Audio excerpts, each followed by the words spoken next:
नमस्कार डॉक्टर. मला विचारायचं आहे आज तुम्हाला की कुंडलीचा उपयोग काय आणि त्याच्यावर किती प्रमाणात अवलंबून राहावं. ओके. कुंडली म्हणजे बेसिकली तुम्हाला माहीत असायला पाहिजे की कुंडली म्हणजे काय आहे. कुंडली हे तुम्ही जन्म घेता त्यावेळेला आकाशात असलेल्या ग्रहांची स्थिती ह्याचं एक चार्ट असतं. ते चार्ट म्हणजेच कुंडली.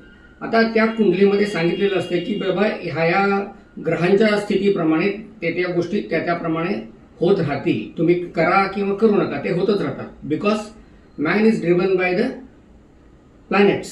If you don't believe still they are driven by planets. So आता तुम्हाला माहीत झालं की तुम्ही ह्या स्थितीत राहणार आहात. आत्ता ह्याचा उपयोग आपण चांगल्या होण्यासाठी करायचा आहे. आणि किती उपयोग करायचा त्याचा की कुंडली हे तुमची वस्तुस्थिती सांगते. पण ह्याच्या वर तुम्हाला जायचं असेल तर तुम्हाला माणसाला एकच शक्ती आहे की फ्री विल जे आहे ते देवाने फक्त माणसालाच दिलेलं आहे. त्यामुळे तो पराक्रम करून त्याच्यावर मात करू शकतो. पण किती त्याला पण लिमिट आहे.